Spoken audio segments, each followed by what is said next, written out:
जय जगन्नाथ। नमस्कार।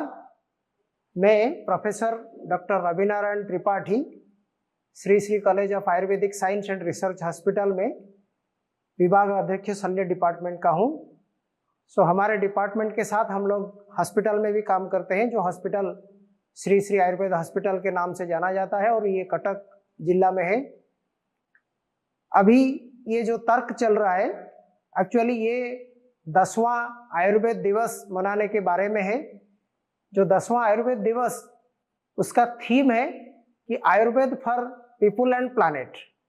तो जब हम बोलते हैं कि Ayurveda for people and planet, तो आप लोगों को सभी को पता होगा कि आयुर्वेद में हम चिकित्सा करते हैं और ये चिकित्सा शास्त्र ऐसा है कि ये लोगों के चिकित्सा करने के साथ साथ पृथ्वी का और ये वातावरण का भी संतुलन करके रखता है।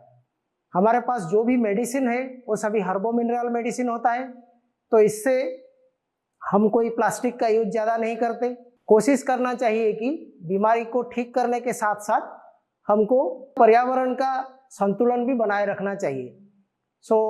इसी संदर्भ में अभी जो 10वां आयुर्वेद दिवस, उसका थीम रखा गया है कि Ayurveda for people and planet. तो मेरा बात करने से पहले मैं सबको उसका शुभकामना देना चाहता हूँ। 10वें आयुर्वेद दिवस का शुभकामना। और मैं शल्य डिपार्टमेंट का विभाग अध्यक्ष होने के नाते ये बता सकता हूँ कि शल्य डिपार्टमेंट मतलब आयुर्वेदिक सर्जरी। आयुर्वेद सर्जरी, बहुत सारे लोगों को ये पता नहीं है कि आयुर्वेद में भी सर्जरी होता है, लेकिन सही में आयुर्वेद में ऐसा कुछ सर्जरी लिखा गया है जो कि बहुत सारे बीमारी जो एलोपैथिक में ट्रीट नहीं हो सकता, जैसे पाइल्स, फिस्टुला, फिशर, कुछ अस्थिगत रोग जैसे spinal canal stenosis, some sports injury, उसका ट्रीटमेंट हम बहुत सफल तरीके से कर सकते हैं। तो ये जो आयुर्वेद का ट्रीटमेंट है, आयुर्वेद में सर्जरी है, क्योंकि सुश्रुत, जिन्होंने सुश्रुत संहिता लिखा है, फादर ऑफ सर्जरी भी कहा गया है, वो सुश्रुत संहिता हम लोग पढ़ते हैं और उसी के हिसाब से ट्रीटमेंट करते हैं। तो शल्य डिपार्टमेंट का मतलब है कि ये डिपार्टमेंट जहाँ पे हम कुछ शल्य कर्म, अनुशल्य कर्म लाइक सर्जरी एंड पैरासर्जिकल वर्क करते हैं, उसको शल्य डिपार्टमेंट बोलते हैं। तो यहाँ पे हमारा एक बहुत बढ़िया सा शल्य डिपार्टमेंट है। हमारा एक वेल इक्विप्ड सर्जिकल थिएटर है, एक माइनर ओटी है। तो शल्य डिपार्टमेंट में मेरे साथ और बाकी 2 सर्जन भी है, डॉक्टर राजेश महारथा और डॉक्टर निखिल कौशिक। तो ये हम तीनों लोगों का मिलके यहाँ पे हमने एक आयुर्वेद का सर्जिकल टीम बनाए, जहाँ पे हम पाइल्स, फिस्टुला, फिशर आदि का ऑपरेशन करते हैं और कुछ जड़ों का अवचारण लाइक लीच थेरापी, शिराभ्यध लाइक ब्लड लेटिंग, ये सभी ट्रीटमेंट भी करते हैं। बहुत सारा पेनफुल डिजीज है जहाँ पे पेन बहुत जल्दी खत्म नहीं होता, वहाँ पे शिराभ्यध ट्रीटमेंट बहुत कारगर है, बहुत इफेक्टिव है। और कुछ स्किन डिजीज जैसे आयुर्वेद में बताया गया है कि त्वग्दश ग्रंथे रोगा शोणिस्तजाश्चय रक्तमुक्षण षडानंग न भवन्ति कदाचन, ऐसे बहुत सारे बीमारी है जो स्किन डिजीज जो कि ठीक ढंग से ठीक नहीं होता, बहुत जल्दी उसका उपशम नहीं मिलता।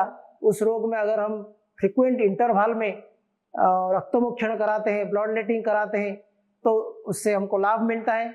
और सबसे अच्छा चीज मैं ये बोल सकता हूँ कि फिस्टुला इन आनो, तो यहाँ पे फिस्टुला इन आनो का बहुत बढ़िया सा ट्रीटमेंट हो रहा है, क्योंकि फिस्टुला इन आनो एक ऐसा बीमारी है जिसमें मलद्वार के एरिया में एक कंटिन्यूअस ट्रैक बन जाता है, जो गुदमार्ग से लेके, गुदमार्ग की स्किन से लेके मलद्वार तक एक ट्रैक बन जाता है और वो ट्रैक ठीक से हीलिंग नहीं होता। तो बहुत सारे डॉक्टर है जो लोग बोलते हैं कि हम मेडिसिन देके ठीक कर सकते हैं, लेकिन ये एक्चुअली सही नहीं है, क्योंकि फिस्टुला इन आनो एक सर्जिकल डिजीज है। कुछ डिजीज है जो जिसको हम बिना सर्जरी के ठीक नहीं कर सकते, तो इसमें सर्जरी करना ही जरूरी है। कुछ लोग कुछ जैसे डिफरेंट पैथी है, कुछ होम्योपैथिक लोग, कुछ एलोपैथिक के कुछ फिजिशियंस, वो लोग बोलते हैं कि हम लोग मेडिसिन देके इसको ठीक कर देंगे, लेकिन वो बात ठीक नहीं है। ये एक सर्जिकल बीमारी है और उसको सर्जरी के द्वारा ही ठीक किया जा सकता है। तो लेकिन सर्जरी करने से पहले हमको ये जानना जरूरी है कि कौन सा सर्जरी करें। सर्जरी बहुत टाइप के होते हैं, जैसे फिस्टुला इन आनो में आपको फिस्टुलेक्टोमी कर सकते हैं, आप फिस्टुलोटोमी कर सकते हैं, और उसके अलावा कुछ जिप्ट टेक्निक है, लिफ्ट टेक्निक है, वाफ्ट टेक्निक है, लेजर सर्जरी है।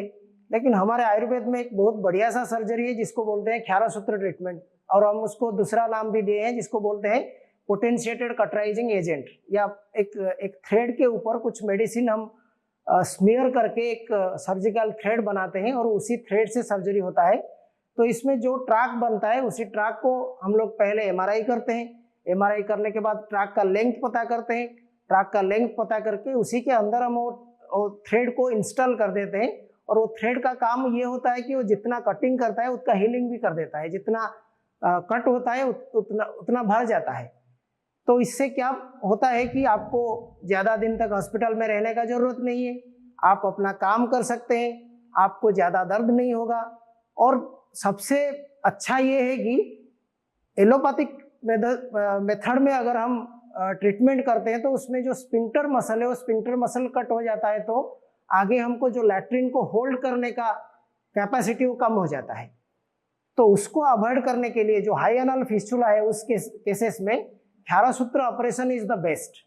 अगर हम मेडिकल साइंस में जाएंगे और उसका स्टैटिस्टिक्स देखेंगे तो जो फिस्टुलेक्टोमी, फिस्टुलोटोमी या जिप्ट लिफ्ट, बाकी जो भी जितने भी टेक्निक है उसमें 60 से 80% तक पेशेंट ठीक हो जाते हैं।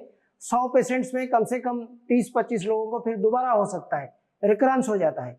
लेकिन क्षारसूत्र के ऊपर अगर ट्रीटमेंट करते हैं तो उसका जो स्टैटिस्टिकल मेथड में हम उसका जो कितना प्रतिशत ठीक होता है वो जो निकालते हैं उसके हिसाब से कम 99.6%, उसका मतलब है कि 1000 पेशेंट में अगर क्षारसूत्र किया गया तो उसमें से सिर्फ 6 पेशेंट को दोबारा हो सकता है, तो जो कि रिकरेंस इसका ना के बराबर है।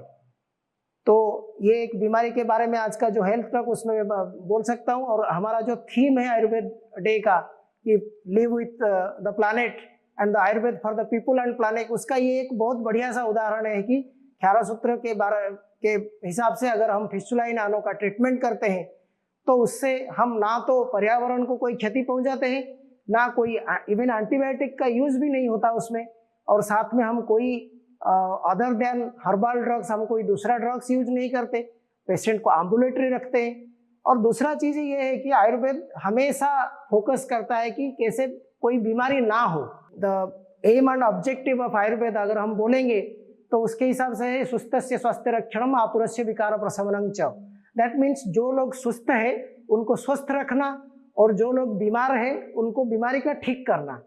तो इसी संदर्भ में मैं ये भी बोल सकता हूँ कि जो हम फिस्टुला इन आनो के बारे में अभी डिस्कस कर रहे हैं उसको भी सुस्त कैसे रहे, कैसे हमको फिस्टुला ना हो, उसके बारे में अगर हम सोचेंगे तो मैं आपको ये हिदायत दे सकता हूँ कि आप हमेशा टाइम पे खाना खाइए, सफिशिएंट पानी पीजिए, और ये सोचिए कि जैसे आपको कब्ज ना हो, जैसे आपको कॉन्स्टिपेशन ना हो, ज़्यादातर फ्रूट्स खाइए, ज़्यादा लीफी वेजिटेबल आप लीजिए और ज़्यादा स्ट्रेन मत कीजिए, मतलब लैट्रिन बैठने के टाइम में ज़्यादा स्ट्रेन नहीं करना।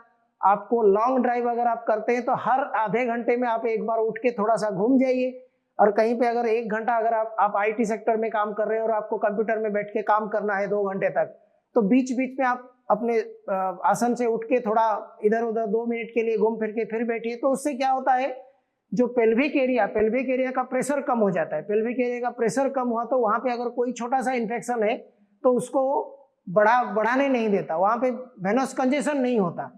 तो ये सब अगर हम करेंगे तो हमको फिस्टुला इन आनो नहीं होगा। तो फिस्टुला के बारे में आज मैं इतना ही बोल सकता हूँ, और आप लोगों को ये मैं हिदायत देता हूँ कि अगर आपको कोई प्रॉब्लम है, कोई आनस एरिया में कुछ प्रॉब्लम है, जैसे फिस्टुला, फिशर या फिशर इन आनो या कोई भी बीमारी होता है, तो आप लोग श्री श्री आयुर्वेद हॉस्पिटल में आ सकते हैं। यहाँ पे हमारा एक बहुत बढ़िया सा ओटी सेटअप है, एक माइनर ओटी का सेटअप है, यहाँ पे ओपीडी है जो कि हफ्ते का 6 दिन चलता है, और यहाँ पे हमारा एक बहुत बढ़िया सा टीम है। तो हम आपका सहयोग आशा करते हैं और यहाँ पे आपका एक बहुत बढ़िया सा ट्रीटमेंट हो सकता है, ये मैं आपको आश्वासन दे सकता हूँ। Thank you. जय जगन्नाथ।